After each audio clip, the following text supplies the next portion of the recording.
आलास? ये ये. आधी जरा शांत बस. मोकळा श्वास घे. आल्या आल्या केळी आणि मोदकांची लाच देऊन तुझ्या मागण्यांचं ओझं माझ्यापुढे टाकू नकोस. किंवा खरं तर यावर्षी काही मागूच नकोस.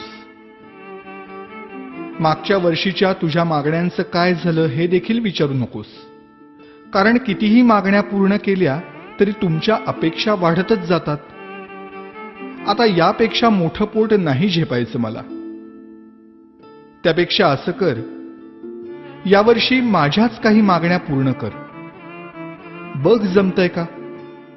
यावर्षी तरी निदान माझ्यासमोर दुसऱ्याचं वाईट चिंतू नकोस. उगीच माझ्या नावाखाली खोटी वर्गणी उचलू नकोस. रात्रभर जागू नकोस. जागलास तरी पिऊ नकोस. प्यायलास तरी निदान झिंगू नकोस. नकोय रे मला 30 तोळ्यांची माळ. जमलंच तर स्पीकरचा व्हॉल्यूम कमी कर थोडा. अश्लील शब्दातली तुमच्या गाण्यांची लिरिक्स ऐकवत नाहीत मला. आणि बघवतही नाही तुमच्या कॉम्प्लेक्सच्या गॅदरिंग मधला नंगा नाच. अशक्य होतं रे मला हे 10 दिवस तुमचा तमाशारूपी उत्सव सहन करणं. हात जोडून मागणं मागतो तुझ्याकडे. जागा हो. सुसंस्कृत हो.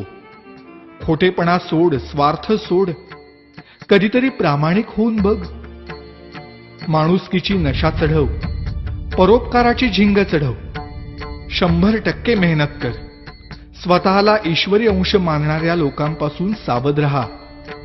त्यांच्या आधाराने जगण्याचा प्रयत्न करून स्वतःतला आत्मविश्वास हरवून बसण्यापेक्षा तुझ्यातलं देवत्व मनापासून जप. दहशतीने जग जिंकण्यापेक्षा प्रेमाने मन जिंक. श्रीमंतांचे जोडे पुसण्यापेक्षा गरिबांचे पाय धु. पैशानी श्रीमंत होण्यापेक्षा मनाने श्रीमंत हो. बघ आता यातलं किती तुला झेपतंय. रागावू नकोस भक्ता. आणि रित्या हाताने जाऊ नकोस.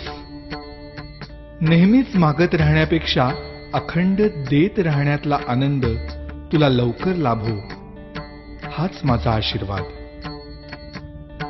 भेटूच पुन्हा.